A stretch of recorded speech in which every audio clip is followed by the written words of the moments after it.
when my reporter spoke about this, I actually fell off my chair, because for all their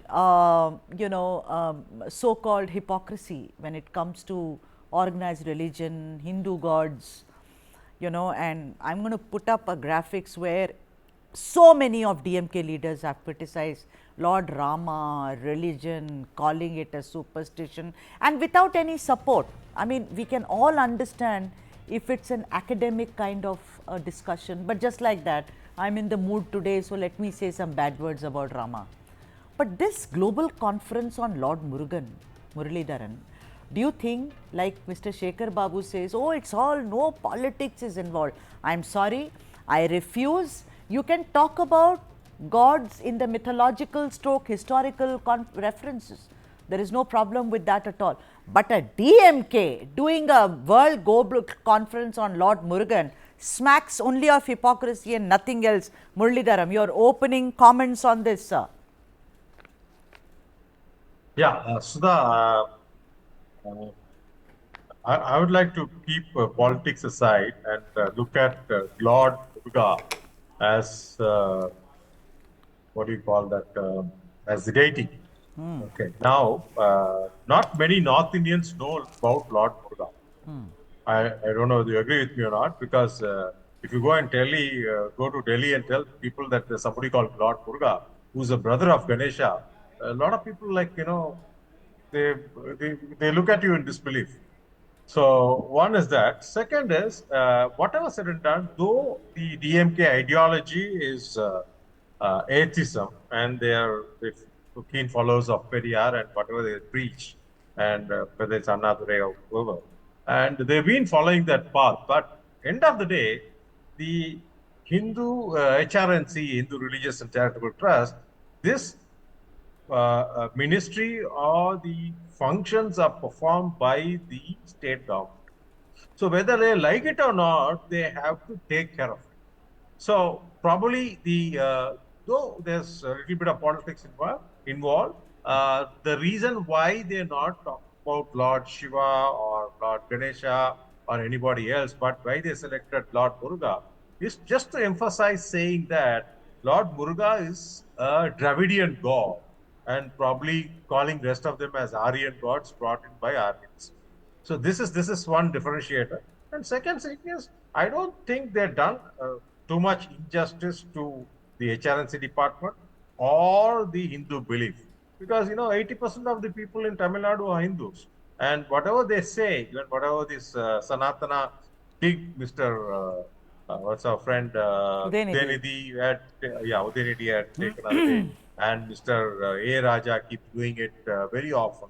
And Udayanidhi is also converted. He converted to Christianity. A. Raja also has converted to Christianity, etc. But they keep doing this. But I don't think people on the ground are really upset about what they say.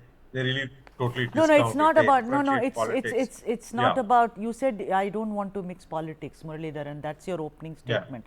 First of all, I do not know what has Murugan being a Dravidian god or a Tamil god got to do with North India.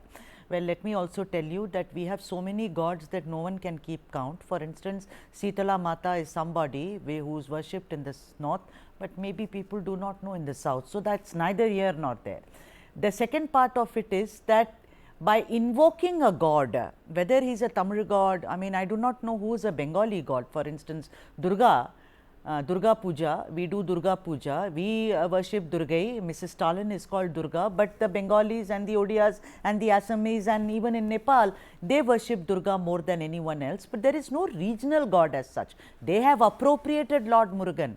Lord Murugan is mine as well, Parni Appan is mine also. The point is, my whole question is, it only smacks of hypocrisy. They are hypocrites. They can convert to anything that they want. The constitution allows you, but after heaping abuse on Ram temple consecration, who is Rama, is he an engineer, so on and so forth, you can't just be holier than thou.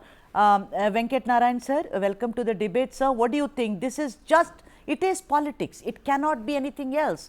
It's not a global Tamil conference. I mean, they do it Fantastic. You have people from Mauritius, from people from, Thailand and everyone joining in Indonesia. What's wrong with that? You can do a Murugan conference, but this global Murugan conference, I think it is just as a counter to the entire Ram temple wave in the country. Not that anyone is for anyone, but the point is it is only political. Venkat Narayan sir.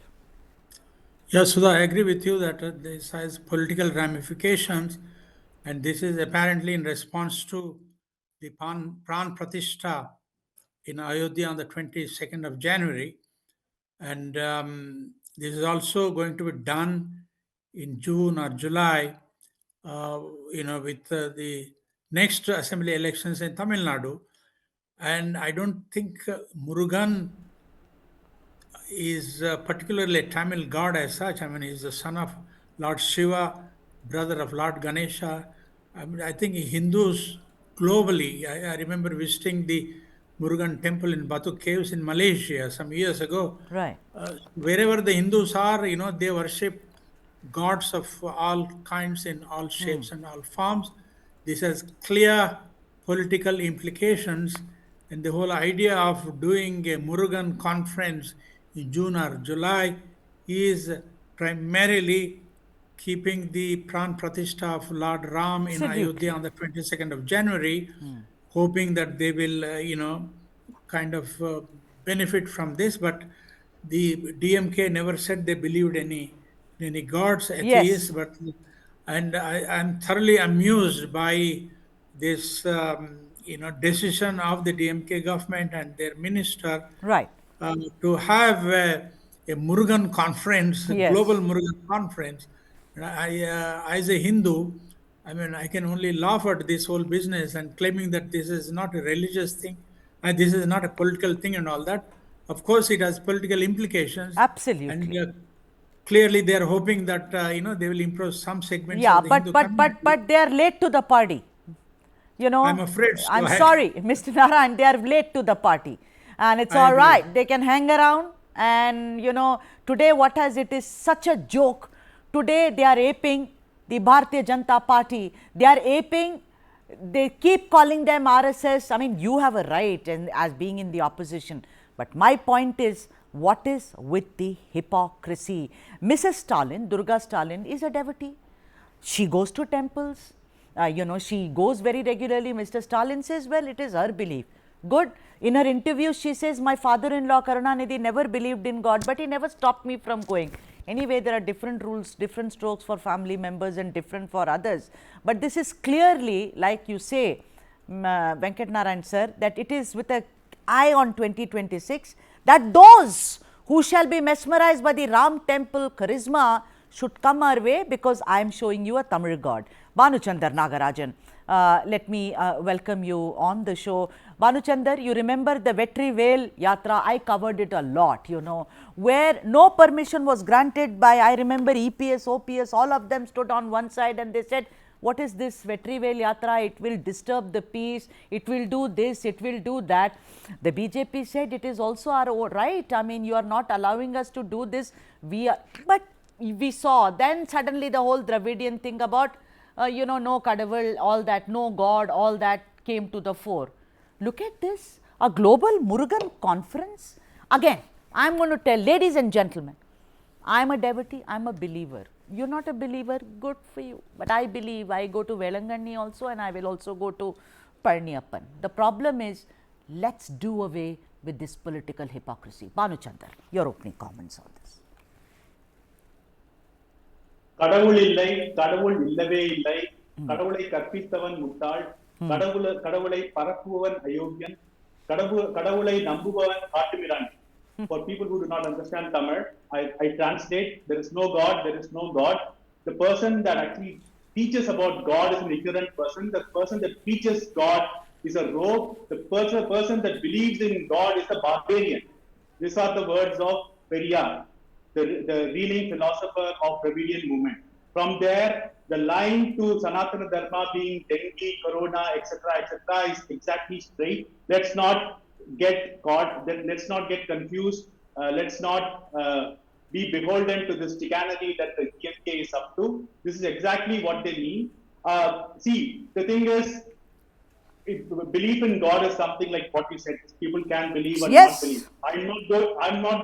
Going to go into the developments in psychiatry and neurobiology that says that we are wired to believe in God through the nucleus accumbens, limbic system, etc., etc. These are scientific advancements. Probably the DMK people would not have learned about it. Let them actually go and learn about it. Right. But the point is coming. Let's come to the politics of it. The thing is, people say that there is no Ayodhya wave, there is no Hindutva wave in the south. This exactly proves the opposite, right? If a hardcore anti-Hindu party is organizing a conclave on Lord Muruga in Tamil Nadu, that means that there is a Hindutva wave, there is a Ram Mandir wave in Tamil Nadu. Period. Just give me 10 seconds. Yeah. The thing is, there is also, obviously, you are going to say that the Seaman took up the Tamil Kadavul movement. Yes. Right? Fair. The thing is, but the DMK has come to this. There is a shift in the position of the DMK based on politics, and nobody is fooled by it. Probably they are fooling themselves. The supporters know that they are being done for politics. The BJP people and the Seaman supporters know that it is being done for politics. They are fooling nobody. If the thing is, if karma has caught up with DMK, it has come in a form of democracy. That's what I would say. Yeah. And Sanatana means the eternal. So it's the victory of the eternal. You know, Bhanu, you said conference. I would like to correct you. It's a global, not just conference between cities. Global conference where there will be exhibitions, everything done. Great. But what's with the hypocrisy? Also, Bhanu, I do not know whether there is a Hindutva wave or a Ramar wave in Tamil Nadu. I am only saying, DMK, somebody stand up and look into the mirror.